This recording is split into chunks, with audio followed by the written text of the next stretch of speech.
ucapkan ahlan wa sahlan pada guru kita bersama Ustaz Dr. Haikal Hasan yang sudah berada di tengah-tengah kita. Baik, tidak panjang lebar lagi, acara berikutnya yaitu acara inti kita, yaitu tausiah yang akan disampaikan oleh guru kita bersama Al-Mukarram wal Muhtaram Al-Ustaz Dr. Haikal Hasan. Pada beliau kami persilakan. Bismillahirrahmanirrahim.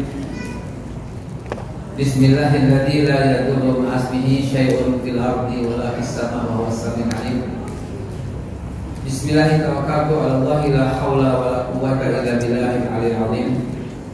Bismillah, Rabbi Allah, hasbi Allah, tawakkaltu 'ala Allah, ittasaqqtu billah wa attu amri ila Allah, masya Allah, la quwwata illa billah.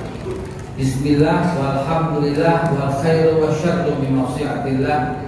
Bismillahi amanna billah, wa man yu'min billah la khaufun 'alaihim.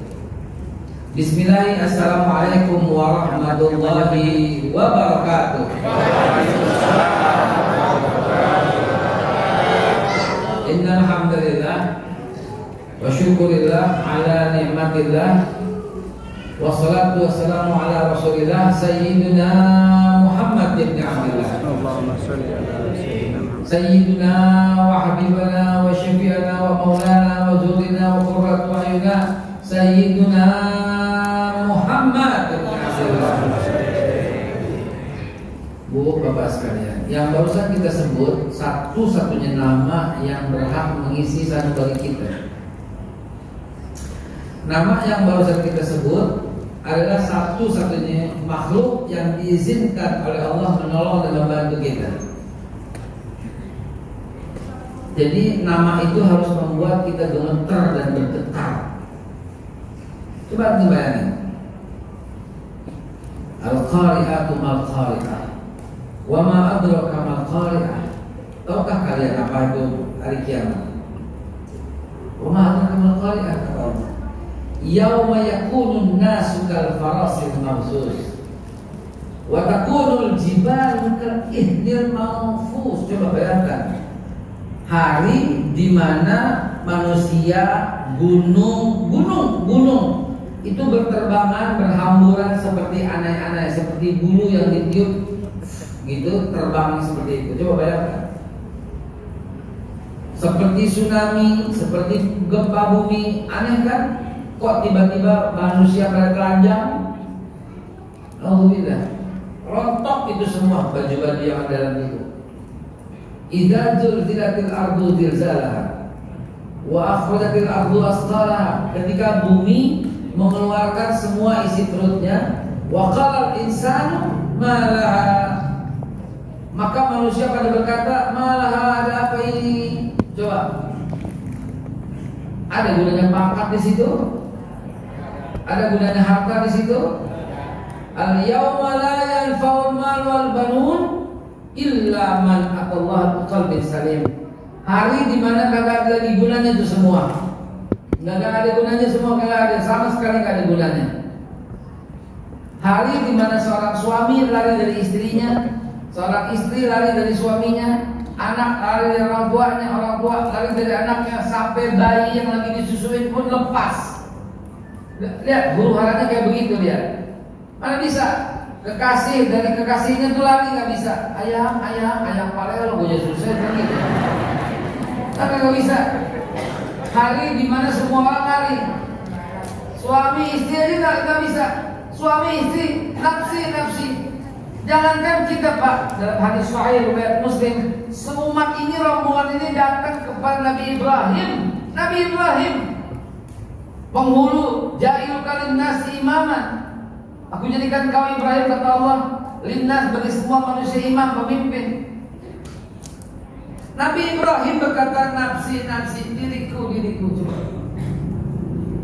Nabi Ibrahim. Nabi Musa pun berkata, nafsi, diriku. Aku pernah membunuh manusia, katanya. Tak bisa memberikan pertolongan sama kalian. Nafsi, kata Nabi Nuh, diriku. Nabi Isa pun berkata, nafsi, diriku. Umatku menuhankan aku. Coba, Bu, Bapak tolong perhatikan ya. Dari Nabi Adam manusia pertama sampai manusia yang terakhir yang Allah ciptakan berkumpul semua ingin bantu kita, tidak bisa. Semua Nabi berkumpul, Nabi Adam, Nabi Idris, Nabi Nuh, Nabi Hud, Nabi Saleh, Nabi Ibrahim sampai Nabi Isa berkumpul, rame-rame berkumpul, semuanya mau bantu kita, tidak diizinkan oleh Allah. Coba bayangin.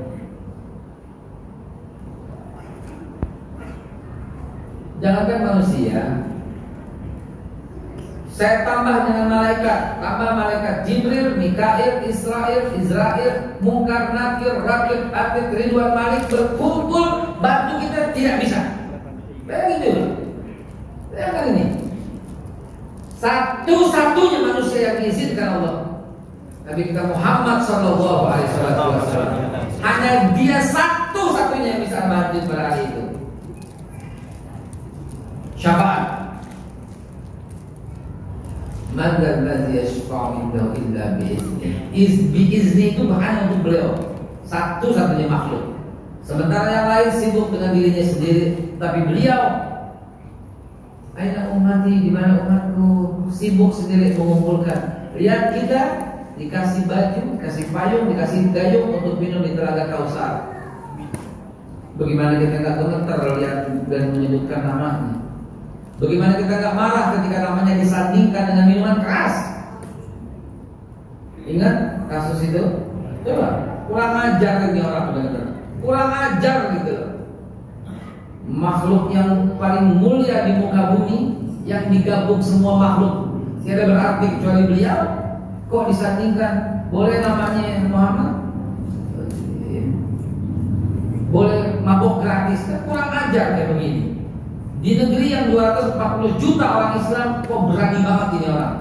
Tapi alhamdulillah, polisian telah mengambil tindakan yang cepat dan tepat. Kalau enggak, angus itu semua itu. Dan yang namanya Maria, Bunda Maria, bagi kita wanita mulia suci disebut namanya di Al-Quran.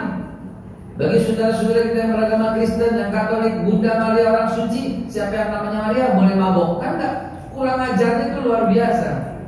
Jadi wajar kalau kita marah. Belum apa-apa udah panas begini ruangan. Allahu Akbar. Allahu Akbar. Kopi dulu sebentar.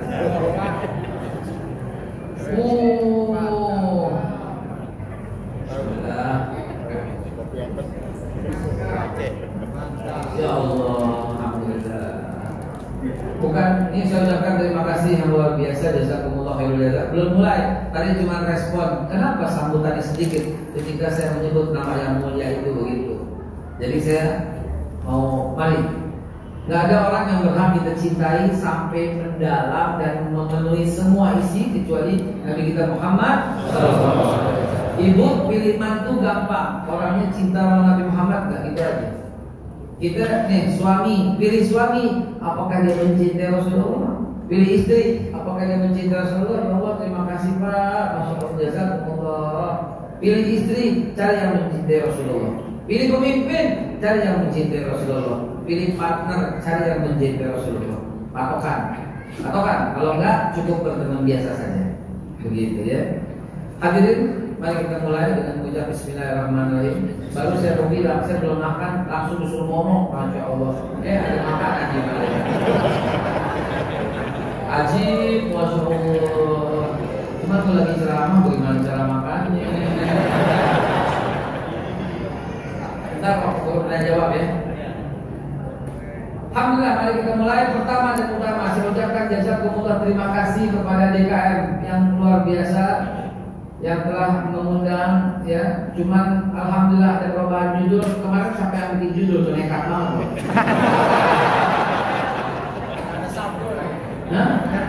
Panitia. Nekat banget tuh judul, ya Allah yang begini. Walaupun maksudnya baik, tapi tuh judul ngeri-ngeri sedap kita. Kepala saya ngomong, diaduin, dilaporin, kena panggil lagi. Lu kan nggak capek apa dipanggil polisi? Kali-kali gue balik dipanggil.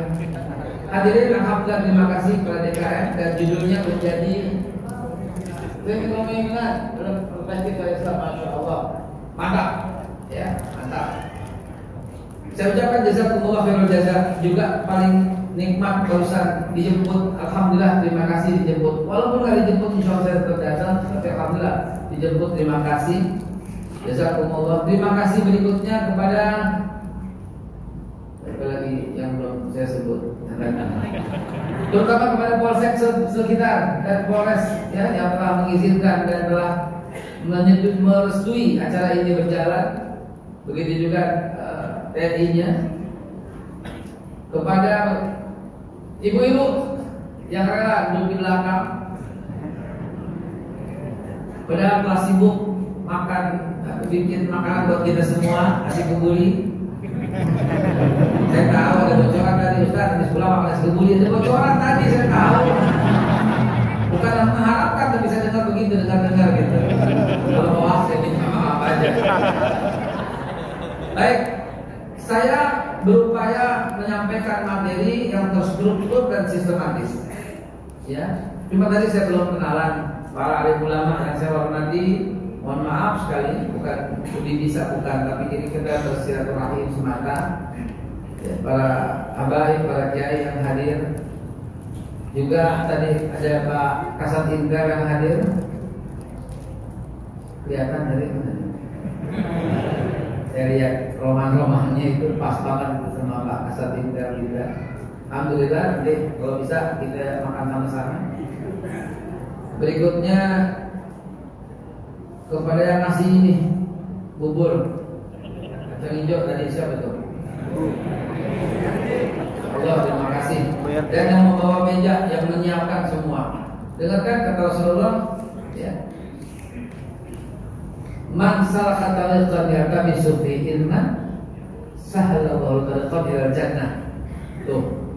Siapa yang memudahkan orang dalam menuntut ilmu, Allah mudahkan jalannya ke surga. Amin. Yang saya sebut tadi termasuk semua, yang nganterin, yang jemput, yang bawain meja, yang cek suara, yang izinin, yang undang, yang restuin, bincang-bincangnya semua.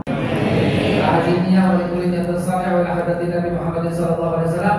Yang miskin Allah bikin kaya raya. Amin. Yang hadir ya Allah, yang hadir apabila dia berada dalam kekurangan, cukupkan semua kebutuhannya ya Allah. Apabila ada yang sakit, angkat penyakitnya ya Allah. Apabila ada yang hidupnya masih susah, gembirakan dan bikin kaya raya ya Allah. Apabila ada aparat yang hadir, angkat derajatnya, angkat pangkatnya ya Allah, dan berguna untuk umat dan masyarakat layak. Amin ya Allah ya Rabbal Alamin. Apabila ada yang belum menikah, kirimkan jodoh yang terbaik dari sisimu ya Allah, yang mulia, yang takwa, yang berkecukupan. Tidak ada yang susah kecuali Engkau yang mudahkan. La salah illa ma ja'alahu sahla wa anta alul hazla idza syi'ta sahla. Anak-anak kita yang akan sempat hadir di rumah, ya Allah, kirimkan jodoh yang terbaik bagi anak-anak kami ya Allah. Jadikan mereka orang-orang yang hafiz wal hafizah, orang-orang yang soleh wal salehah, orang-orang yang mujahid dan mujahidah, orang-orang yang mulia kedudukan di dunia wal akhirat, yang berguna bagi lingkungan agama, bangsa dan negara. Amin. Al-Fatihah. Alhamdulillah.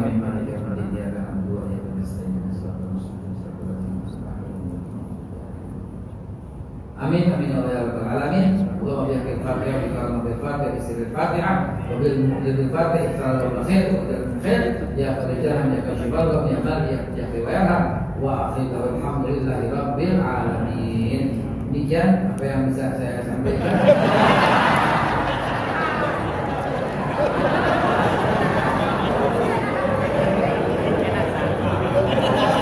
Enggak mau kalah kita. Allahu Akbar. Baik, Bapak Ibu sekalian yang dimuliakan Allah, saya sudah sampaikan materinya kepada pengurus masjid sebanyak 7 lembar. Dan itu dikasih, Masya Allah. Ini kan bubur kacang hijau, masa pakai tisu? Kalau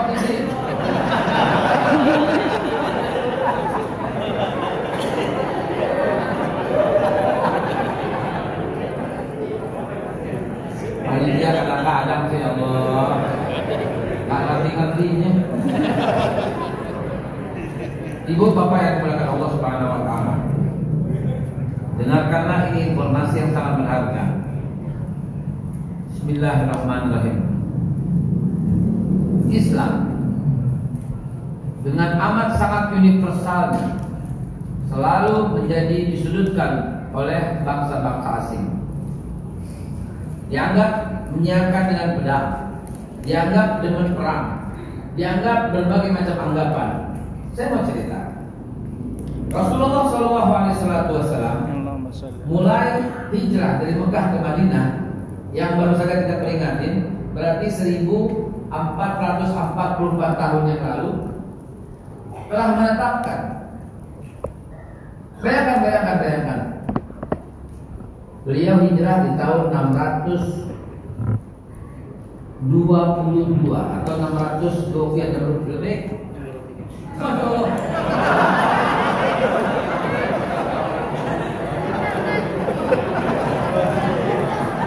Ngomong apa jadi, ngomong kopi jadi, ngomong bubur jadi, ngomong roti jadi. Jadi aku mesti rutin di mari.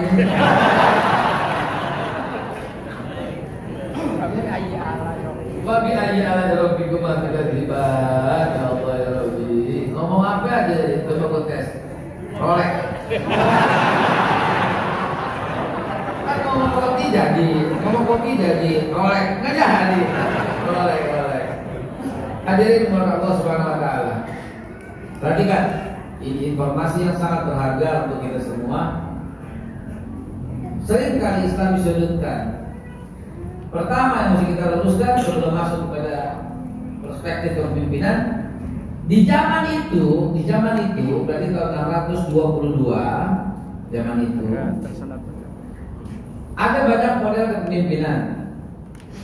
Naik ke atas sedikit, ini biar perspektifnya luas dulu, ya, luas dulu. Naik ke atas sedikit, ada kerajaan Romawi, rajanya Heraklius. Bagaimana perlakuannya? Tidak ada kecuali titah raja. Agama raja itu adalah Protestan, Kristen, Hindu, Katolik. Kalau berbeda sama raja, dibunuh atau diusir dari kota Romawi. Di sebelah kiri itu ada Habasyah. Itu kalau berbeda nggak boleh tinggal di situ. Semua ketentuannya raja. Di sebelah timur agak ke utara sedikit itu ada kerajaan Persia, agamanya Majusi. Kalau ada yang tidak beragama Majusi, dibunuh atau keluar dari kota Persia. Perhatikan, penting sekali. Di bawah itu ada bekas-bekas Hadramaut dulu zaman juga demikian. Semua titah raja. Bahkan jauh ke timur ada Konfusius juga begitu. Ya, Cina. Hadirin sekalian, tiba-tiba ketika Rasulullah hijrah dari Mekah ke Madinah, Nabi membolehkan dan melindungi semuanya. Langsung Nabi buat pertama kali konstitusi pertama di dunia yang sudah Bapak Ibu miliki, konstitusi itu. Ditayangkan atau bagi saya pinjam satu?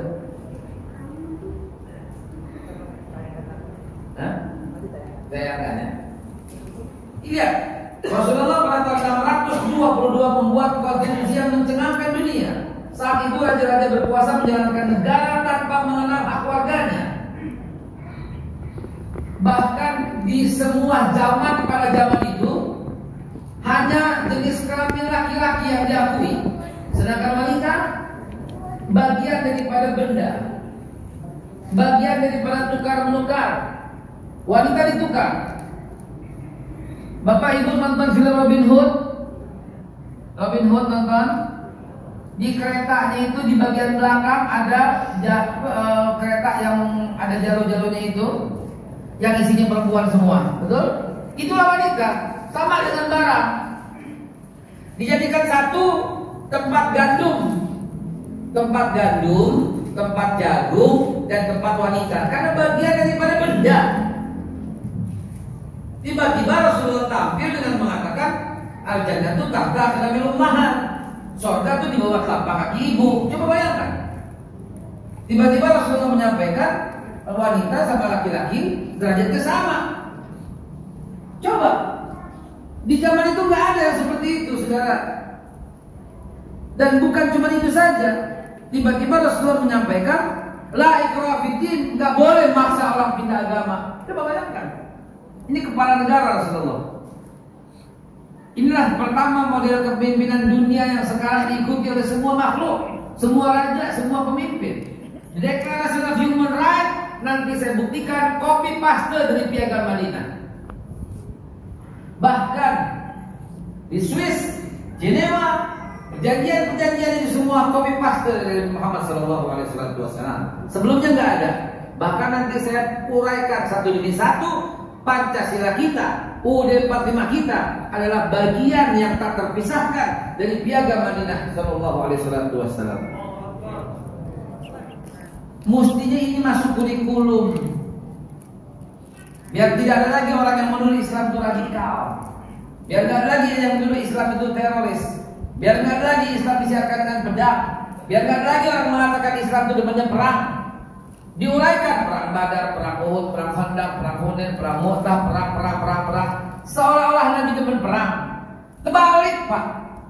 Kalau perang itu adalah antara dua kubu yang bertempur. Tetapi 32 kali peperangan itu semua terjadi di tempat Nabi. Artinya bukan perang tapi penyerangan. Ini penting banget gitu loh. Jadi Islam juga dengan perang, Pak. Bahkan ayatnya bukan perangilan. Sebelum kata-kata perangilan didahulukan dengan apa? Udzina lil ladzina yuqataluna bi annahum zulimu. Diizinkan berperang bagi orang yang diperangi. Coba. Baru kemudian perangilan. Begitu Bapak Ibu sekalian. Mesti diteruskan ini. Mesti masuk dalam kurikulum. Apa tunggu gue jadi menteri pendidikan, Pak?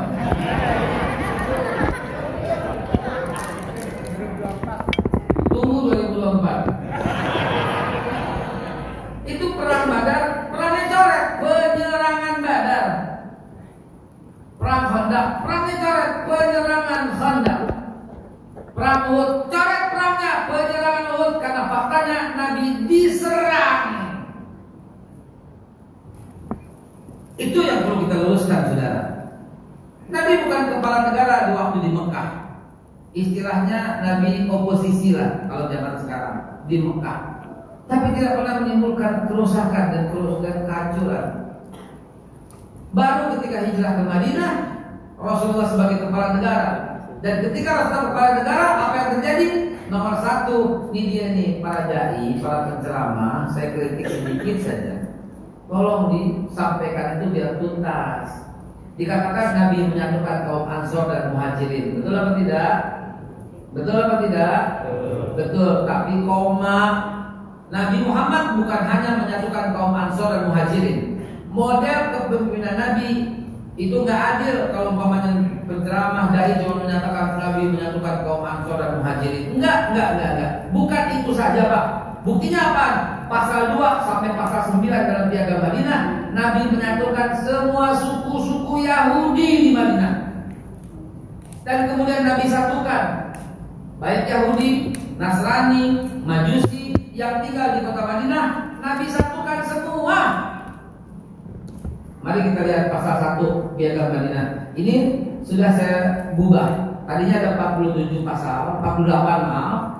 Cuma saya ringkasin karena ada pasal yang bunyinya sama tapi berbeda suku. Karena Nabi suku Aus sama suku Hadras pasal sendiri. Itu Nabi detail sekali orangnya. Ya, Bani Quraidah sama Bani Aus dibikin pasal sendiri. Jadi satukan semua sama Nabi. Jadi pantas gak kalau kita bilang Nabi adalah bapak pemersatu dunia? Pasal 1 Piagam Madinah, Rasulullah menyampaikan kesatuan umat Islam tanpa mengenal perbedaan. Ini loh yang masuk dalam Declaration of Human Rights PBB. Ini loh yang masuk dalam Jenewa, perjanjian Swiss. Bahkan inilah yang menjiwai pasal-pasal di Pancasila dan UUD 45 kita. Nomor 2 saya cantumkan penyatuan semua suku-suku di Madinah dengan kesamaan hak dan kewajiban yang adil. Bayangkan, Nabi nggak bedakan lagi sebagai kepala negara. Sebagai kepala negara, Nabi nggak bedakan lagi antara Islam maupun non-Islam. Bagi orang Islam, zakatnya 2,5%. Bagi yang non-Islam, pajaknya 2,5% dan dipergunakan sebesar-besar untuk kemakmuran rakyat. Seraya yang kami sampaikan ada 3 yang tidak boleh dikuasai perorangan. 1, hasil bumi. 2, kehutanan. 3, air. Nggak boleh dikuasai perorangan. Negara yang kuasai. Dahsyat kata Rasulullah. Masuk dalam pasal UUD 45, pasal 33 ayat 1-3. Bumi, air dan kekayaan alam yang di dalamnya itu milik negara dan dipergunakan sebesar-besar untuk kemakmuran rakyat. Sallallahu Nabi Muhammad. Ini harus masuk kurikulum. Jadi ketika seorang penatar P4 udah nggak ada lagi penatar P4. Dulu kita ikut penatar Pak, ikut 72 jam. Kita penatarnya nih ya. Salah, tukang fitnah kalau berkata Haikal itu anti Pancasila. Mungkin lo jauh ke penatar.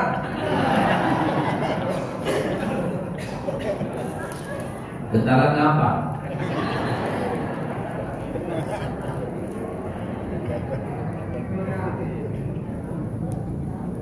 Lihat pasal 3. Gotong royong segala hal kecuali kezaliman, dosa dan permusuhan. Ini dilarang nih. Gak boleh nih. Kok bersekongkol buat kezaliman dosa? Udah dibunuh difitnah lagi. Ibu jadi provokator kenapa? Boleh gak sebut-sebut, namanya lo sebut lagi. Aduh, alah. Abang ibu. Saya paling takut sama ibu, nah. Berarti berdebat sama ibu, bonyok kita ya. Allahu Akbar. Ya. Bhinneka Tunggal Ika tercantum dalam Piagam Madinah. Gimana nggak hebat Rasulullah kita? Ya. Kesatuan pasal 4. Nomor 4 bukan pasal ya, saya ringkas. Inilah yang terkandung dalam Piagam Madinah begitu, ya. Kesatuan pendapat dalam menentukan hubungan dengan orang yang memusuhi rakyat. Jadi nggak boleh rakyat dimusuhi sampai masuk dalam Piagam Madinah. Ya. Membangun masyarakat dengan sistem yang lurus sebaik-baiknya dan sepokok-pokoknya. Lihat ya. Ntar saya cocokkan dengan pasal 13 di sini, nomor 13. Artinya begini. Yang penting masyarakat itu lurus, baik, kokoh dan adil. Bentuknya Nabi serahkan kok. Mau bentuk apa? Zaman Rasulullah jelas. Jelas bentuknya di tangan Nabi. Bapak Profesor Mahfud MD pernah berkata, nggak boleh mengikuti Nabi. Sayangnya ini para penyebar hoaks membungkusnya sampai di situ sehingga seolah-olah ucapannya salah begitu. Padahal ketika saya berjumpa dengan Pak Mahfud, saya tanya maksudnya apa? Rupanya benar Pak Mahfud, bukan saya belain ini, bukan. Takut dikatain lagi. Maksudnya dalam menerapkan sistem negara, Nabi itu eksekutif, yudikatif, dan legislatif. Sementara kita tidak boleh meniru itu. Iya jelas, betul dong. Betul? Ini kekuasaan absolut mutlak. Kalau Rasulullah jelas, yudikatif. Memang beliau yang menerima wahyu. Legislatif. Memang beliau yang menentukan hukum. Eksekutif. Memang beliau pelaksananya. Jadi mutlak memang dia Rasulullah SAW. Itu terjadi pada zaman Nabi Isa. Itu terjadi pada zaman Nabi Musa. Itu terjadi pada zaman Nabi Ibrahim. Karena memang para nabi diberi hak legitimasi oleh Allah Subhanahu wa Ta'ala. Manusia biasa gak boleh. Kalau sampai sini setuju gak? Nah iya gak benar. Maka Rasulullah SAW tidak menentukan. Diserahkan. Maka dari itulah ketika Rasulullah wafat, perspektif kepemimpinan dilanjutkan oleh Abu Bakar Siddiq dengan model dipanggilnya Abu Bakar sebagai Khalifatul Rasulullah SAW. Sistemnya khilafah di zaman Abu Bakar Siddiq hanya 2 tahun, 632 sampai 634. Sistemnya khilafah. Begitu tahun 634 sampai tahun 644 beda lagi sistemnya imarah, makanya pemimpinnya Umar bin Khattab dipanggil apa? Amirul Mukminin. Ibu udah tahu, Bapak udah tahu kok sebenarnya. Karena memang tidak dipentingin baku oleh Rasulullah. Dibebaskan. Yang penting apa? Musyawarah. Yang penting keadilan. Yang penting sosialnya. Keadilan sosial bagi seluruh rakyat Madinah dong, Indonesia. Kan Madinah gitu ngomong ini. Itu sebabnya para khotib ketika khutbah kedua bilang apa? Ayo anda, selain khutbah rasidin, betul awalnya. Endingnya apa? Khutbah kedua endingnya ayo anda. Innallaha ya'muru bil adli wal ihsan. Allah suruh kalian berlaku keadilan sosial, berlaku baik dan berlaku adil. Jadi nggak ditentukan. Ini yang perlu kita garis bawahi. Mulai tahun 657 berubah lagi. Siapa yang berubah? Sayyidina Ali. Sayyidina Ali modelnya imamah, karena itu dia dipanggil Imam Ali. Ini perspektif kepemimpinan nih. Tolong dipahami. Di zaman Rasulullah dan Abu Bakar mutlak absolut. Setelah itu cuma bertahan 2 tahun. Jadi Umar bin Khattab menerapkan imam, Amirul Mukminin namanya. Begitu. Fokus kepada negara, sementara agama dipegang yang lain. Sedangkan Ali bin Abi Thalib kebalikannya. Pemimpin memegang khusus agama, negara diserahkan kepada yang lain. Jadi ada sistem yang begitu gitu loh. Adapun setelahnya dibebaskan oleh Nabi. Maka kalau ada orang yang mengharuskan sistem seperti ini dalam negara, orang ini kurang jauh mainnya. Saya nggak enak kalau bilang kurang ilmu, nauzubillah, astagfirullahaladzim. Kurang jauh mainnya. Mesti main jauhan dikit gitu loh. Kurang lama baca bukunya.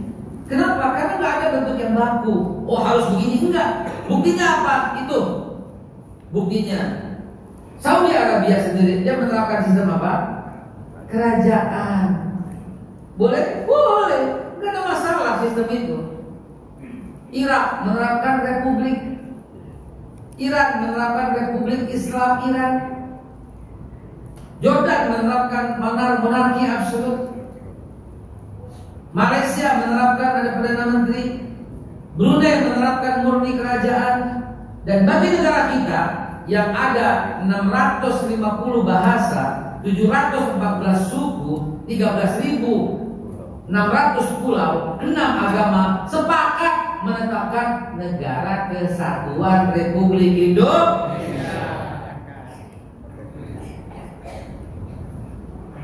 Ini yang mengamati saya udah mulai kecewa. Ya, kok kita didukung gitu. Yang mengamati saya udah mulai kecewa nih. Wah, ternyata Babe bener gitu. Tadi juga mau potong tuh videonya, gue mau viralin gitu. Gue udah tahu dah, capek gue.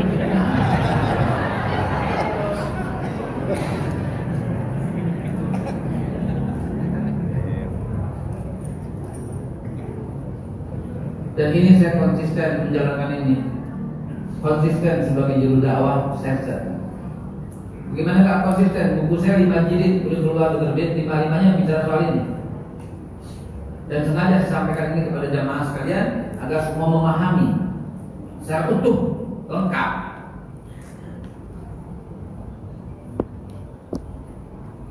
Rasulullah telah kenal bentuk ketaatan kepada negara. Sampai-sampai ketika Rasulullah membuat piagam Madinah ini melawan orang-orang yang musuh dan membangkang kepada negara. Nggak boleh bangkang negara. Siapa yang mati dalam keadaan membangkang kepada negara, bukan mati dalam jahiliyah. Ibnu Abbas bertanya, ya Rasulullah, bagaimana kalau nanti ada pemimpin setelah engkau ini pemimpinnya zalim? Apa kata Nabi? Sabar, sabar. Itu kata Rasulullah SAW. Bayangkan.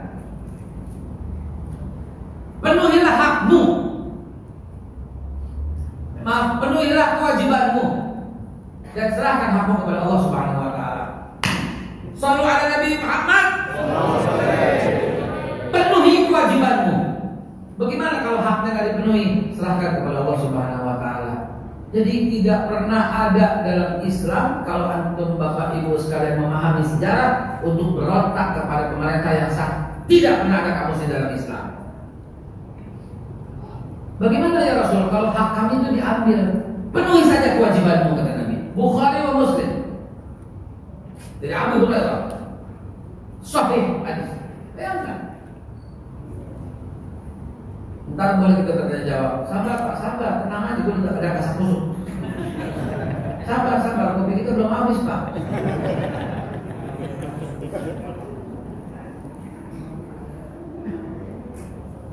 Pahamilah Bapak Ibu sekalian yang utuh.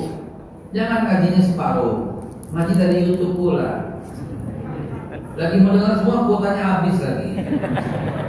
Terus tiba-tiba jadi orang yang ahli. Ini kafir, ini togut, ini musyrik, ini munafik, ini bid'ah. Mungkin jauh kan begitu sih.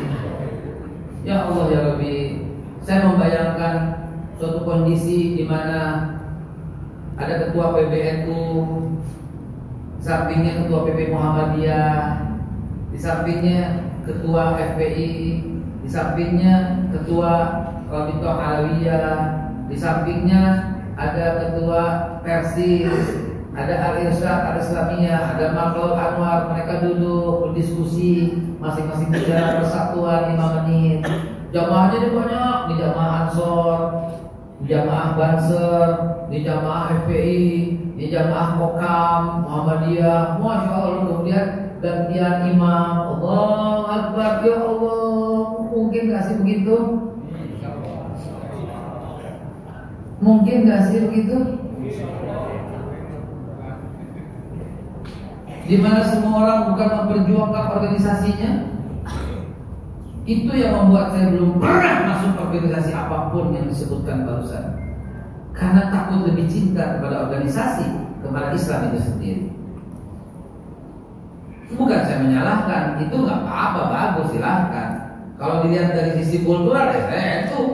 Karena saya insya Allah sholatnya dengan kunut, insya Allah saya selalu ziarah kubur, insya Allah saya maulid, insya Allah saya tahlil tiap malam. Akhirnya karena kecapean seminggu sekali, akhirnya sebulan sekali. Ya nggak apa-apa dong maulid sebulan sekali. Yang penting kita maulid, ya. Tahlil sehari 2 kali pagi sore, ya, buat orang tua kita. Tapi itu takut seperti itu. Pasal 7, melindungi setiap orang yang hidup berdampingan dengan orang kaum muslim dan tidak boleh berbuat zalim atau aniaya terhadapnya. Umat non muslim, lihat, umat non muslim bebas melaksanakan agamanya. Mereka tidak boleh dipaksa masuk Islam dan tidak boleh diganggu harta dan kehormatannya. Itu lihat. Betapa Rasulullah Allahumma shalli wa sallim wa barik alaihi. Ini udah masuk diadopsi oleh pasal 29 ayat 1 dan 2 negara kita. Negara berdasarkan ketuhanan yang Maha Esa. Negara pasal 2-nya menjamin kemerdekaan tiap penduduk untuk memeluk beribadah dan memeluk agama garis miring kepercayaannya masing-masing. Lihat, ada Pak, sebuah kepemimpinan yang indah. Pasal 9, nomor 9 maaf. Umat non-muslim harus ambil bagian dalam membiayai negara sebagaimana umat Islam yang ikut dalam pajak dan zakat, ya. Umat non-muslim harus saling membantu dengan umat Islam dalam melindungi negara dari ancaman musuh. Inilah yang kita sebut dengan nasionalisme. Nasionalisme ada dalam Islam, ya, bukannya nggak ada, ada. Buktinya apa? Cinta tanah air sebagai dari iman. Apa yang diucapkan oleh Hadratus Syekh Hasyim Asy'ari, ya, hubul waqan minal iman, itu betul adanya. Karena Rasulullah sangat mencintai Mekah, tanah leluhurnya. Rasulullah sangat mencintai Madinah. Kita pun sangat mencintai Indonesia, ya, yang suku-suku sangat mencintai kesukuannya. Tapi itu bukan persatuan, itu perkumpulan namanya. Kalau orang Padang maunya berkumpul hanya dengan orang Padang, itu bukan persatuan, itu perkumpulan orang Padang. Kalau orang Betawi hanya mau kumpul sama orang Betawi, itu namanya bukan persatuan, tapi itu forum Betawi runtuh. Betul? Kalau orang Madura hanya mau dikumpul sama orang Madura, itu bukan persatuan, tapi itu perkumpulan orang Madura. Kalau orang Dayak nggak terima orang hanya mau cuma orang Dayak doang, itu bukan persatuan, itu namanya perkumpulan orang Dayak. Tapi kalau orang Sunda bergabung dengan orang Jawa, dengan orang Betawi, dengan orang Ambon, dengan Maluku dan Papua, berkumpul juga di sana, ada orang Madura, orang dan semuanya, itu namanya persatuan. Begitu juga kalau orang NU hanya mau kumpul sama orang NU, bukan persatuan, itu kaum Nahdliyin. Kalau orang Muhammadiyah hanya mau kumpul sama orang Muhammadiyah, bilang bukan persatuan, itu namanya sesama Muhammadiyah. Tetapi kalau ada orang NU duduk bersama dengan Muhammadiyah, dengan Aisyah, dengan Martaul Anwar, dengan Persis, maka itulah yang disebut ukhuwah Islamiyah. Ini orang NU semua kumpul, kita musuh ukhuwah Islamiyah, bukan, lu itu lu doang gitu. Begitu juga kalau orang Aisyah, maunya Aisyah, juga mau yang lain, kita mesti bersatu kan? Lu bukan bersatu, lu perkumpulan Aisyah. Tapi kalau dia mau bergabung dengan yang lain, itulah persatuan. Yang lebih luas lagi, kita persatuan tanpa mengenal suku, agama, ras, dan kelompok. Itulah yang dikehendaki dalam Islam. Pasal nomor 11, negara melindungi semua warga negara, baik yang muslim maupun yang bukan muslim. Sampai-sampai Nabi mengangkat penghormatan itu.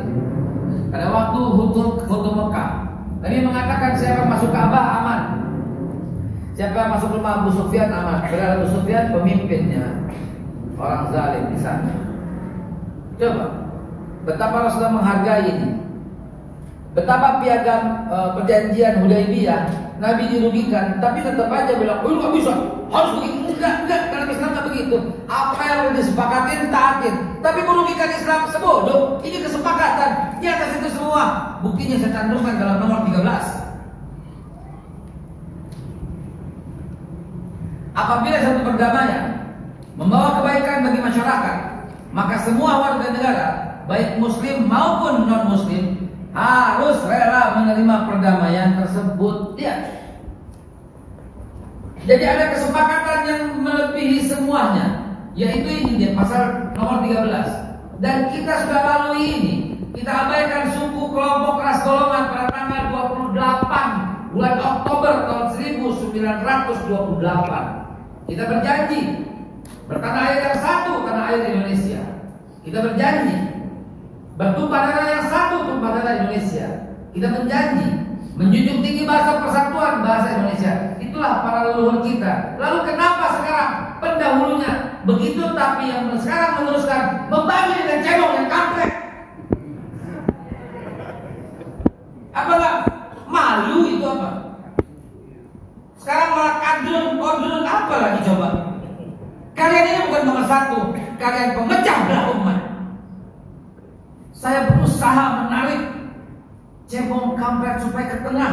Begitu ke tengah, kita yang dituduh munafik, kita yang dituduh pengkhianat. Saya mendekati cebong dan mendekati kampret. Tiba-tiba saya dikatain dari cebong, dikatain dari kampret, dikatain. Habis gua pakai compret, mutar cebong kampret kali gua ya. Apa-apaan begini saudara? Apa nggak bisa kita belajar dari pendahulu kita? Sering sekali saya sampaikan di mimbar. Guru-guru semua itu yang hebat. Antum mau belajar apa?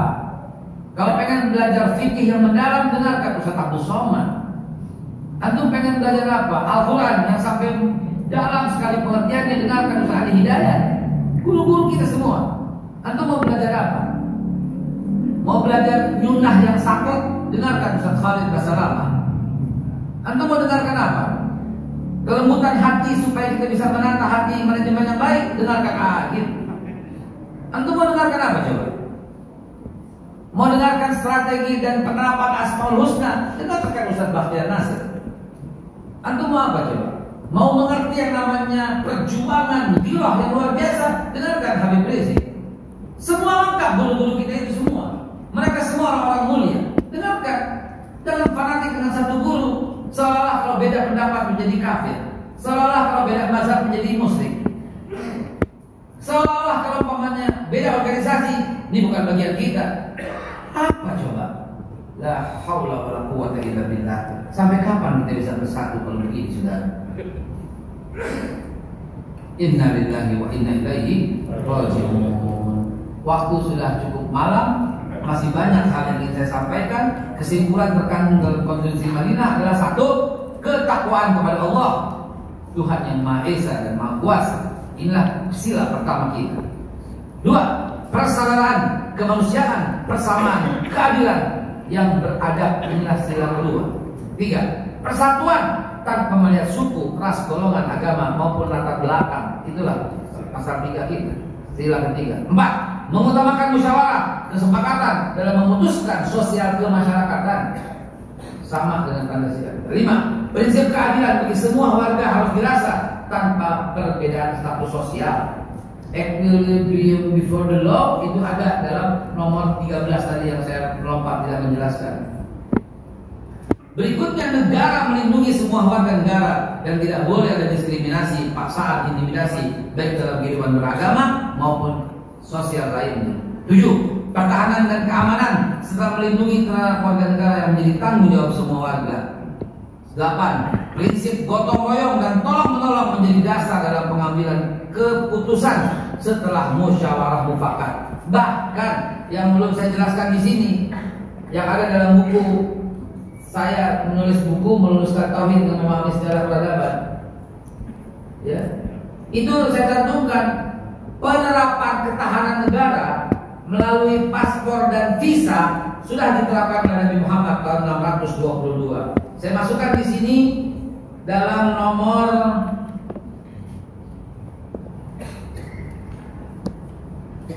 ini ada satu lembar yang kurang, Pak. Nomor 15, 16, 17, 18, 19 nggak ada. Masya Allah, bukan ada foto saya di baliknya. Janganlah, kalau saya dicetak itu. Janganlah. Ini kurang. Nabi Muhammad menerapkan semua warga Madinah itu keluar masuk boleh, ya. Warga yang bukan warga Madinah, kata Nabi, harus lapor. Artinya Rasulullah sudah menerapkan paspor dan visa. Keren? Itulah Rasulullah SAW. Baik, kita buka forum tanya jawab ya. Buku habis. Al-Quran aja.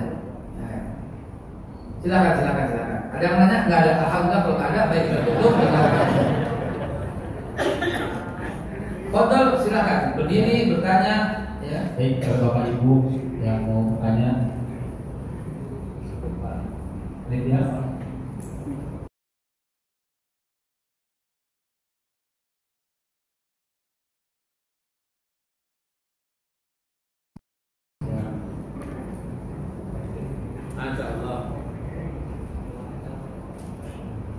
Sebut nama, alamat, tempat tanggal lahir, KTP, stok KTP, KTP.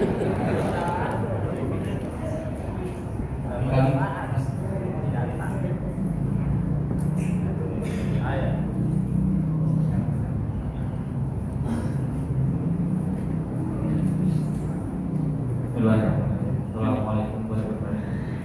Waalaikumsalam warahmatullahi wabarakatuh. Rahman dari Pucung. Albert. Pucung. Pucung. Ya, saya ingin bertanya tadi kan Ustaz sempat membahas sistem kepemimpinan efektif Islam pasca meninggal Muhammad SAW. Jadi dijelaskan tentang yang khilafah, terus juga Umar bin Khattab yang nakal dan Ali bin Abi dibalik. Saya yang pengen tahu tuh kenapa Utsman dilewat Khalifah. Wah, yang cerdas. Dan juga setelah Khalifah Utsman digantikan masih ada lagi pemerintahan setelah Khalifah mungkin dari Bani Umayyah, ini juga terkait pemikiran dari Bani Abbasiyah dan maksudnya juga dalam sejarah yang saya ketahui juga menguasai 23 dari Raja dari mana.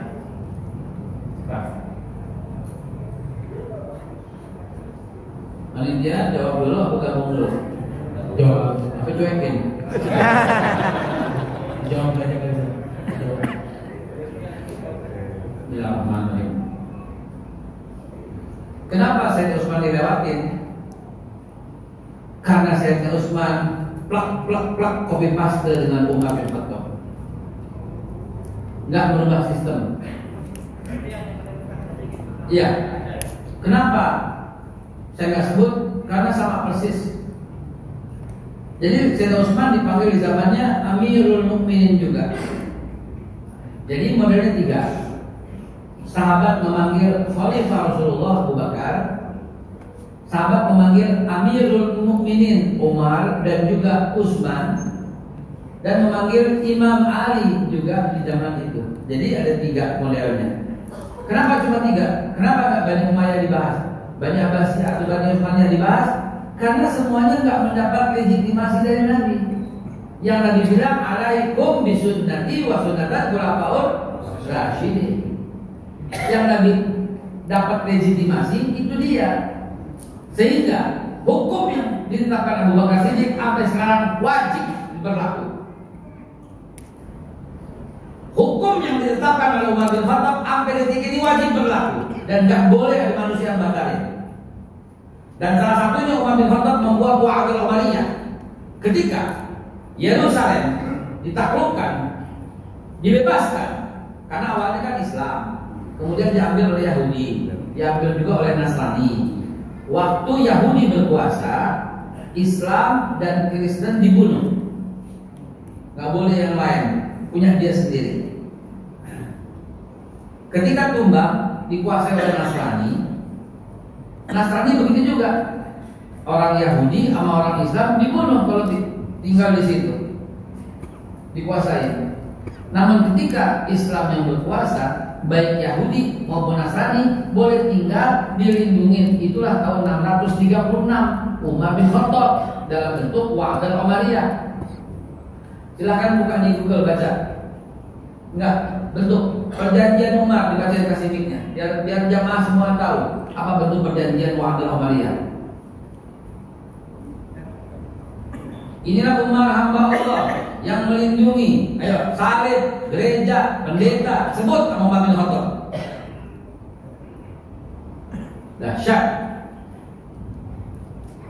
Silakan. Ada kuotanya nggak? Perjanjian Umar itu tulisnya di Google. Perjanjian Umar. Perjanjian dengan apa? Muhammadiyah. Iya. Perjanjian Aidiyah. Iya, Yerusalem. Dengan nama Allah yang Maha Pengasih Maha Penyayang. Inilah yang diberikan oleh hamba Allah Umar. 6. Terus Pemimpin apa yang beriman. pemimpin orang yang beriman. Terus Pada penduduk Ilya. Elia itu dengerin sebentar. Lihat, Umar bin Khattab menyebutnya Elia. Elia ini sebutan bagi orang Kristen. Kalau orang Islam menyebutnya Al-Quds, orang Yahudi bilangnya Yerusalem. Tapi Elia orang Kristen. Karena di situ mayoritas orang Kristen pada waktu itu, Umar bin Khattab menghormati dengan menyebutkan tanah Elia. Betapa Islam yang paling paham dan mengerti arti kata toleransi. Terus, yaitu jaminan keamanan. Umar memberikan jaminan keamanan hak hidup, hak milik harta, bangunan gereja, salib-salib mereka, orang yang lemah atau sakit, orang sehat dan semua pemeluk agama. Gereja-gereja mereka tidak boleh diduduki, ditempati, tidak dihancurkan, tidak ada sesuatu yang diserang. bayangkan kalau ini masuk kurikulum SD, SMP, SMA. Bayangkan. Coba. Betapa semua orang terbuka matanya, luar biasa. Ternyata begitu sistem Islam. Iya, jangan takut mengajarkan Islam. Islam menjadi serem karena yang jelasin para basar gitu loh. Betul tidak? Masa belajar agama sama basar? Itu kacau jadinya gitu loh. Belajar agama sama basar. Innalillahi wa inna ilaihi raji'un. Nggak berhak itu orang-orang itu menjelaskan apa itu Islam. Apakah mereka memahami nahwu, sharaf, balaghah, mantiq, ma'ani, bayan, sebabun nuzul, wal hadis Bukhari wa Muslim? Apakah memahami nggak? Kalau nggak memahami, cicing wae begitu loh. Allahu Akbar dan seterusnya. Lihat itu perjanjian Wa'adul Umariyah ditandatangani oleh Umar bin Khattab tahun 636. Sampai detik ini berlaku. Tidak ada satu makhluk pun yang berani mengubahnya. Dan itu berlaku. Dan alhamdulillah negara kita mengadopsi itu dengan pasal 29, pasal 28 diadopsi di Undang-Undang Dasar 45 perjanjian Umar itu. Nah, perjanjian Umar bin Khattab itu berlaku ditandatangani sebelah kiri oleh Umar bin Khattab, sebelah kanan oleh satu gubernur Mesir Amr bin Auf. Mesir bagian dari Islam pada waktu itu. Artinya satu kota Mesir pun, ini Mesir bukan Mesir yang sekarang Pak, Mesir yang dulu lebih luas lagi. Misra Itu berlaku semua, Mesir berlaku. Kemudian yang kedua yang tanda tangan itu Muawiyah ibn Abi Sufyan. Muawiyah itu jadi tanda tangan juga. Artinya berlaku di wilayah Muawiyah. Muawiyah itu wilayahnya kalau sekarang Lebanon, Yordania, Uni Emirat Arab, apalagi itu Iran, Turki, Yerusalem tempat dudukan. Itu tuh semua tuh Syam, Suriah juga. Ya, Libya juga kalau sekarang itu semua berlaku itu karena Muawiyah juga itu tanda tangan dan ditandatangani juga oleh kalau zaman sekarang Menko Polhukamnya lah begitu. Saat bin Abi Waqqas itu tanda tangan di situ dan berlaku juga untuk kegiatan ekonominya karena di situ ikut tanda tangan Abdurrahman bin Auf. Kalau yang sekarang Sri Mulyani lah begitu. Lihat tuh Umar bin Khattab. Namun sayang, perjanjian itu hanya berlaku mulai 636 sampai 1099.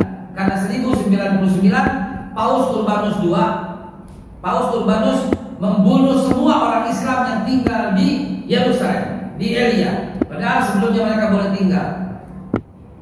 Itu saya katakan fakta sejarah yang nggak boleh ditutup-tutupi.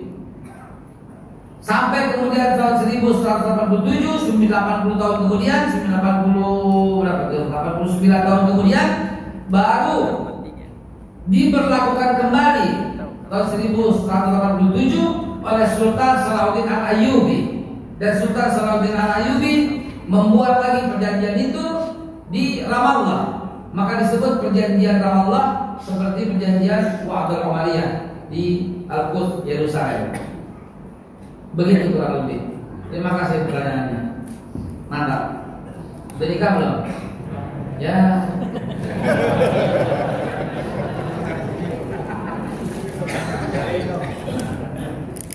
Baik, bakal ada yang punya.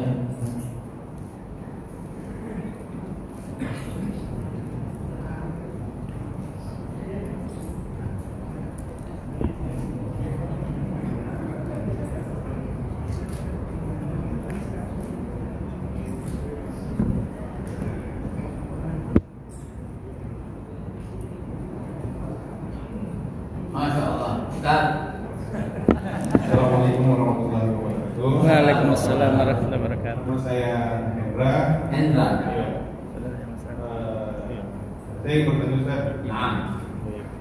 Jadi kebetulan sistem kepemimpinan dalam Islam itu ada beberapa ya. Khalifah, Amirul Mukminin gitu ya. Dan selanjutnya kerajaan sampai ada hadis yang menyebutkan nanti kita mungkin ke Khalifah, Khalifah itu bukan, ya Khalifah dua ya kalau nggak salah ya. Nanti. Bukan sekarang. Ya, nanti. Dan itu yang mungkin jadi pertanyaan itu sistem kepemimpinan dalam Islam itu yang terbaik yang mana sebenarnya? Ini orang berpikir yang tahu Islam itu ya sistem kepemimpinan itu adalah Khalifah, Khalifah itu yang terbaik. Jadi kalau dari Ustaz bisa menerangkan mana yang terbaik, mana yang dijalankan. Baik. Assalamualaikum warahmatullahi wabarakatuh. Assalamualaikum. Kalau lihat piagam Madinah, kalau lihat hadis Nabi yang tadi saya bacakan semua, maka yang terbaik adalah musyawarah, tergantung kesepakatan wilayah. Kalau yang terbaik Khalifah, maka Saudi Arabia udah terapin di sana pusatnya Makkah dan Madinah. Tapi mereka milih kerajaan atau Suriah, malah presidensial. Jadi apa yang terbaik? Musyawarah. Nabi nggak menentukan yang mana, tapi yang Nabi tentukan Innallaha ya'muru bil adli wal ihsan. Yang wajib itu adil dan ihsan. Ihsan itu berbuat baik. Kalau membunuh nggak berbuat baik, boleh dibunuh difitnah lagi nggak berbuat baik. Itulah hari ini yang terjadi, kasat mata di depan kita. Maka mudah-mudahan ini Allah SWT tampilkan agar terjadi reformasi birokrasinya mesti bukan birokrasi. Dulu zaman Pak Harto almarhum debirokratisasi gitu ya. Reformasi tubuh Polri itu keren, reformasi tubuh TNI itu keren, revolusi akhlak tuh mantap, revolusi mental tuh oke. Semuanya kita perbaikin lah gitu. Tapi intinya Pak, yang terbaik yang mana? Musyawarah. Karena kalau umpamanya yang terbaik itu pasti ditentukan, memang itu tapi nggak ditentukan. Buktinya apa? Abu Bakar Siddiq, Umar itu semua ini dibebaskan oleh Nabi. Waktu Nabi Ibrahim meninggalkan kepada Nabi Ismail dan Nabi Ishak anaknya, ya kan? Begitu kan Nabi Ishak meninggalkan kepada Nabi Yakub anaknya. Begitu kan Nabi Yakub meninggalkan Nabi Yusuf anaknya. Begitu kan Nabi Yusuf kepada saudaranya, saudara jauh ya, Nabi Musa ya, jauh beda zaman ya, tapi Nabi Musa masih keluarga lah, masih satu kakek lah. Kalau Ruben, Simon, Levi, Yahuda, Isakar, Zebulun, dan Akhir dan Naftali, Yusuf, Benyamin. Yang ketiga Ruben, Simon, Levi ini punya anak Amar punya anak Tauhid, punya Imran, punya anak Musa, masih keluarga. Musa kepada Harun keluarga. Lalu kepada kemenakannya Yusha bin Nun. Yusha ada dalam hadis. Orang Kristen manggilnya Joshua. Ya, orang Islam manggilnya Yusha, nama Nabi itu. Siap ditembak. Yusha bin Nun tuh Nabi yang sangat dihormati oleh orang Islam, Yahudi maupun Kristen. Orang Yahudi Kristen manggilnya Joshua.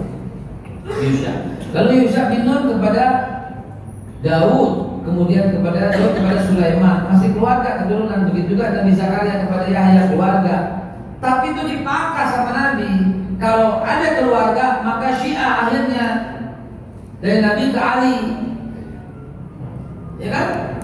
Gitu. Tapi itu nggak berlaku dalam Ahlus Sunnah wal Jamaah. Yang berlaku apa? Musyawarah. Dan jangan lupa, musyawarah menentukan siapa? Musyawarah menentukan siapa? Umar bin Khattab. Sebelumnya siapa?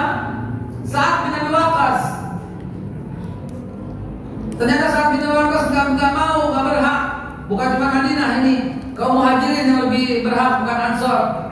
Maka semua sepakat memilih Umar bin Khattab. Karena ada di sudut-sudut berkata, aku mendengar Rasulullah bersabda, apabila ada Nabi setelah aku maka dialah Umar bin Khattab. Yang lain berkata, aku mendengar Nabi berkata, Umar mendahului wahyu kata-katanya. Maka Umar diangkat sebagai pemimpin. Namun Umar menangis dan berkata, demi zat yang menguasai jiwa Umar tidak berhak memimpin satu kaum yang di dalamnya ada Abu Bakar Siddiq. Karena Rasulullah bersabda, apabila iman satu kota Madinah ditimbang dengan iman Abu Bakar Siddiq seorang, maka lebih berat iman daripada Abu Bakar Siddiq seorang. Maka langsung Umar menyerahkan kepada Abu Bakar Siddiq. Jadi kalau orang dulu main dorong-dorongan pemimpin, lu aja deh. Kalau sekarang enggak, pilih gue. Itu bedanya, ya. Udah pilih gue bayar lagi. Itu orang sekarang tuh, ya. Bayar gede lagi. Jadi pemimpin balik modal. Ya enggak? Ada yang kesinggung, marah. Begitu ya Pak ya, musyawarah ya, musyawarah. Ada pula Pak singgung sebagai sistem Muhammadiyah nubuwah kekhalifahan, nanti pasti terjadi, suka nggak suka. Itu kan dalam akidah Ahlussunnah wal Jamaah. NU bilang begitu, Muhammadiyah bilang begitu, Presiden bilang begitu, semua bilang begitu. Kapan? Nanti, bukan mengangkat. Ini yang bikin perbedaan kita dengan mereka. Kok mengangkat? Abu Bakar al-Baghdadi, ISIS, kok diangkat sebagai khalifah? Enak aja. Kita mau kepada mereka, kurang ajar. Kerjaannya membunuh orang, kok kita percaya sama mereka? Itu mereka bukan Islam. Perdana Menteri Luar Negeri Amerika zaman Barack Obama di sidang kabinet, siapa namanya? Hillary itu berkata di sidang itu, we donate ISIS, we donate Al-Qaeda, we create them. Kita yang menciptakan mereka, kita bantu mereka, kita kasih mereka. Apa-apaan begini coba? Kok bego banget? Bukan maksud menghina. Kok mau gitu loh dipimpin dengan seorang yang bernama Abu Bakar Al-Baghdadi ini? Kok mau gitu loh? Membunuh nggak berhenti?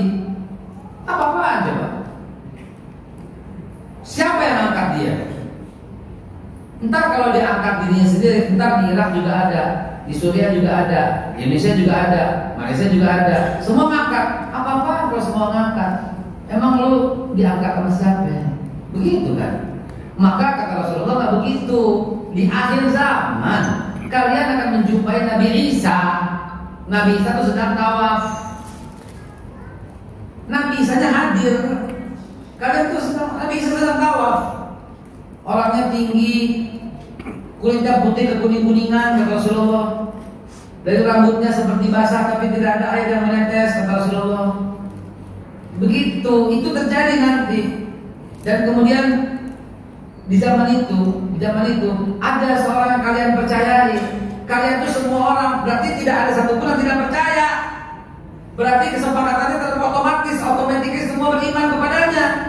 Namanya dari namaku, nama ayahnya seperti nama ayahku. Dialah Al-Mahdi, Imam Mahdi. Itulah sistem kekhalifahan yang nanti terakhir. Bukan sekarang. Kalau sekarang main angkat-angkatan diri sendiri namanya. Begitu Pak dalam Islam. Akhirnya apa? Itulah kesepakatan nanti itu dalam akidah kita begitu. Yang nggak percaya bisa kufur karena Nabi yang menyampaikan secara sahih bahwa nanti akan terjadi seperti itu.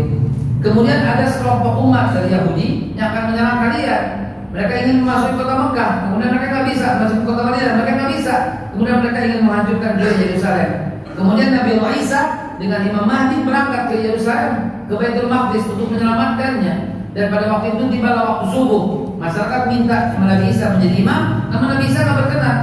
Dimintalah Imam Mahdi menjadi imam pada sholat subuh di Palestina itu. Lalu kemudian berangkat, lalu kemudian datanglah Dajjal, dan kemudian Nabi Isa lah yang membunuh dengan tombaknya. Sehingga kalian akan melihat Dajjal itu mati seperti mentega kena pisau yang panas meleleh begitu mati. Dan seterusnya. Kemudian kalian akan memerangi umat Yahudi. Sehingga apabila Yahudi bersembunyi di balik batu pun batu akan berkata di sini ada Yahudi, kecuali pohon Gharqad, dan seterusnya hadisnya. Bukan sekarang, masih panjang, masih lama, masih jauh. Wallahu a'lam bishawab. Demikian. Baik Bu, tanya selanjutnya saya kasih kesempatan untuk ibu-ibu. Nah, itu dong yang bertanya. Ya. Tuh, itu. Rajin dia.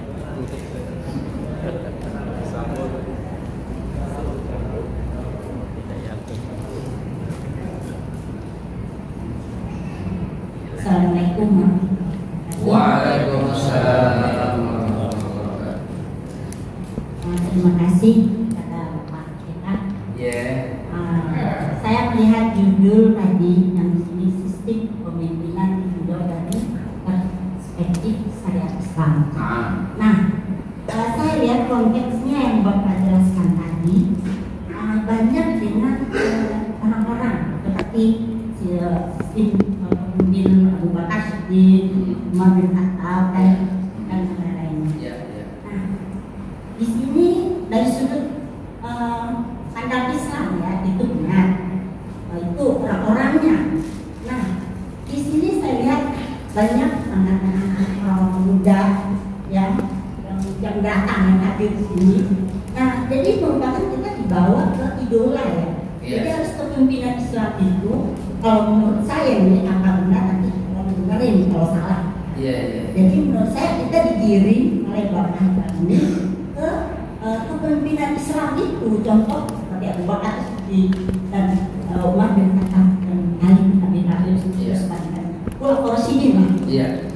Nah, itu apakah itu saja yang modelnya sekarang harus kita contoh, ya kan? Mungkin kalau sesuai dengan perkembangan zaman sekarang, apakah mungkin ada? Nah, ini yang untuk kita kembangkan. Itu maksud saya. Terima kasih. Bagaimana pengembangannya dari sistem itu? Terima kasih. Jazakumullah Ibu, Masya Allah.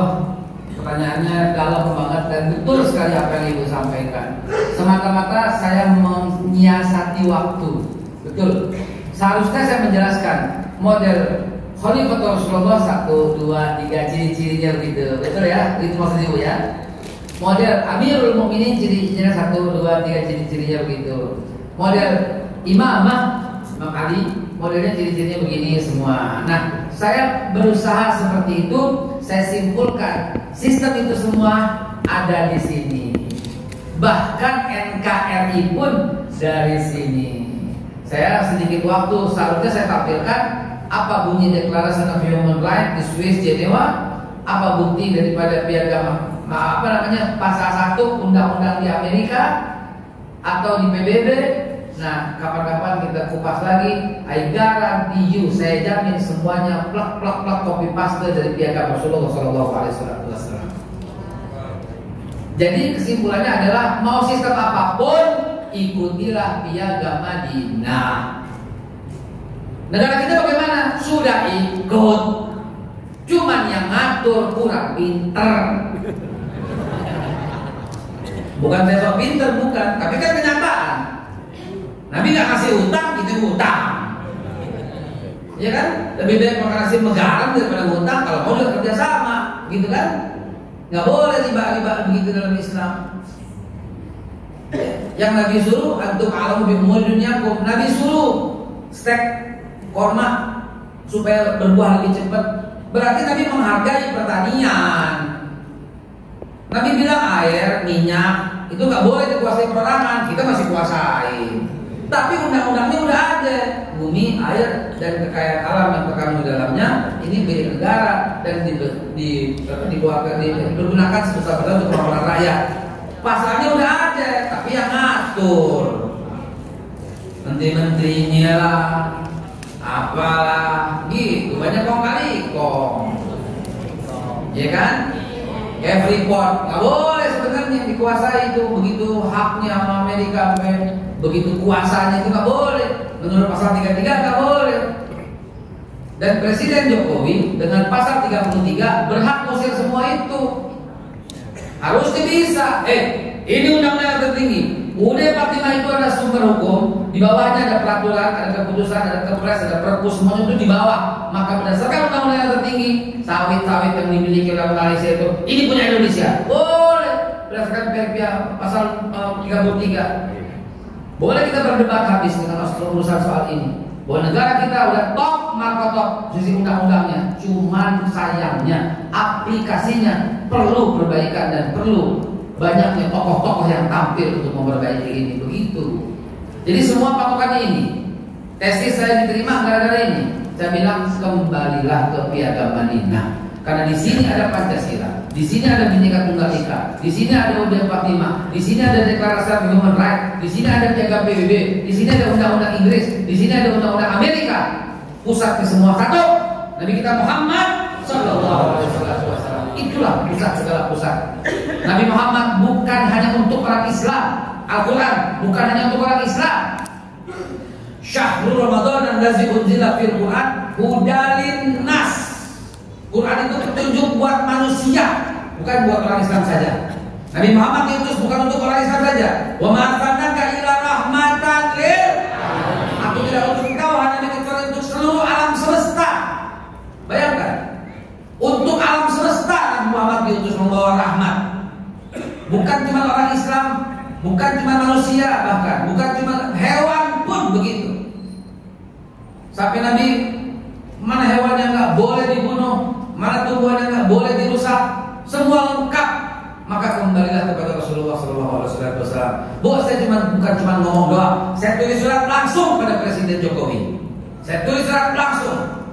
Saya berkata dalam surat itu panjang sekali. Saya bilang, Bapak Jokowi yang terhormat, kita sudah pernah mengikuti sistem Amerika, bla bla bla bla, dan kita sudah pernah ikuti sistem Cina, bla bla bla. Kita sudah pernah partai cuma 3. Kita udah pernah multi partai. Semua udah kita coba, tapi negara kita masih tetap kayak begini. Mungkin satu yang belum Bapak coba, mengikuti cara Nabi Muhammad. Saya menulis surat kepada beliau.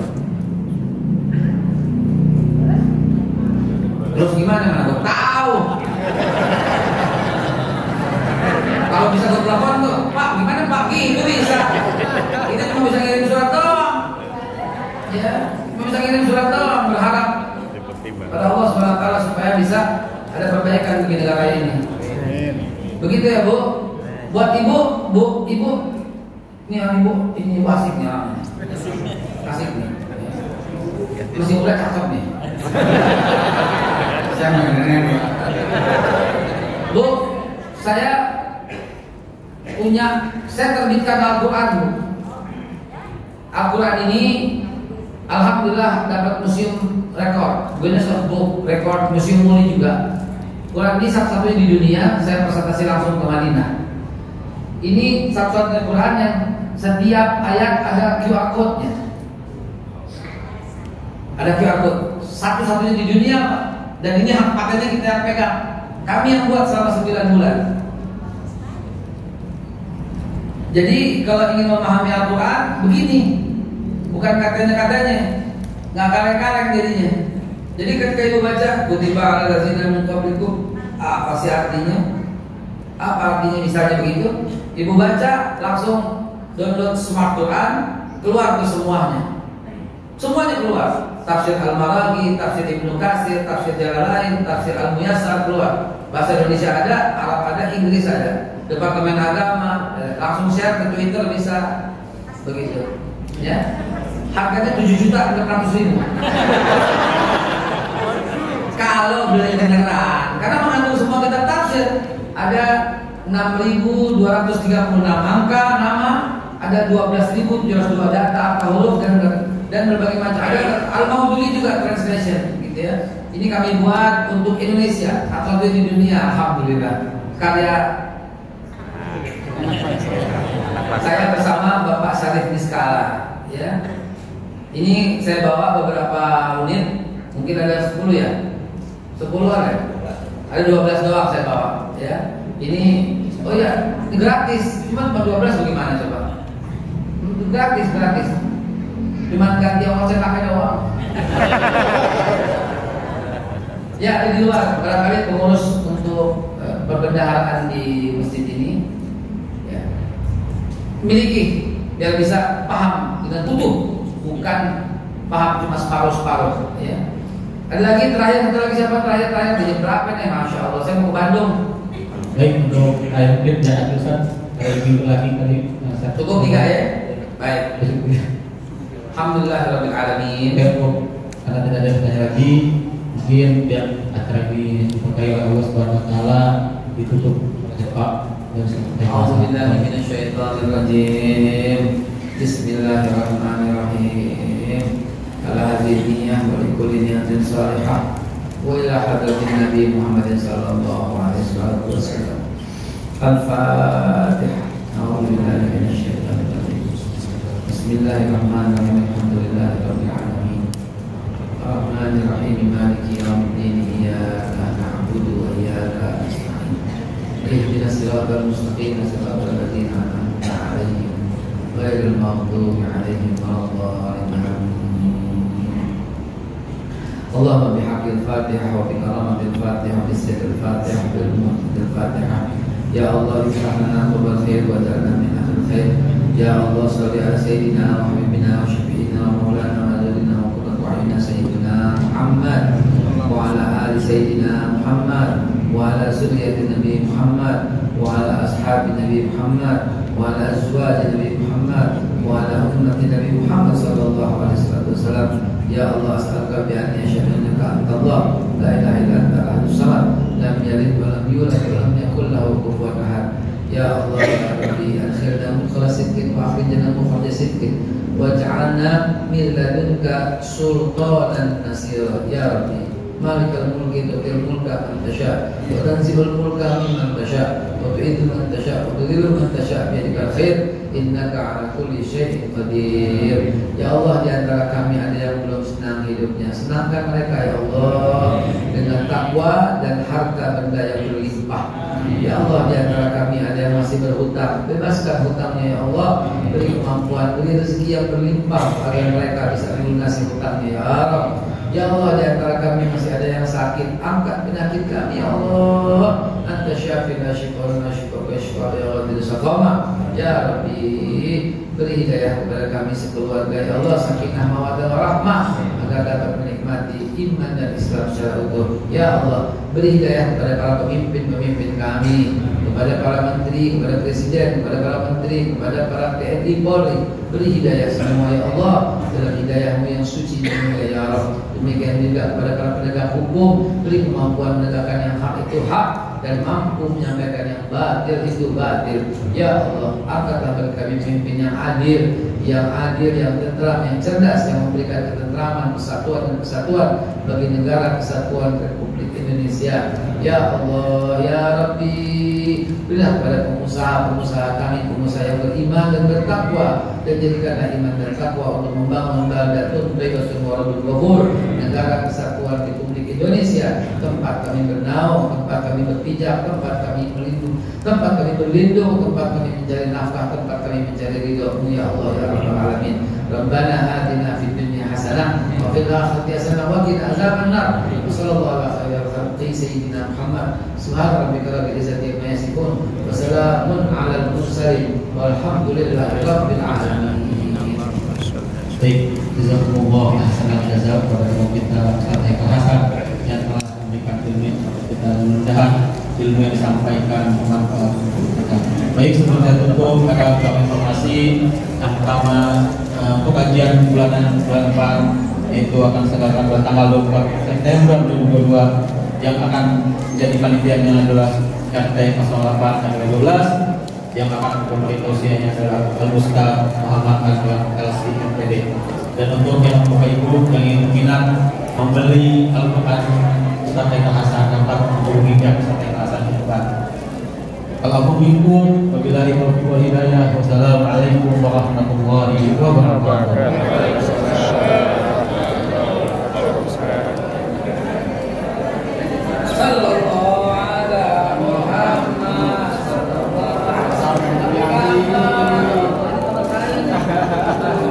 Ada teman saya tuh lagi duduk itu, mana tuh?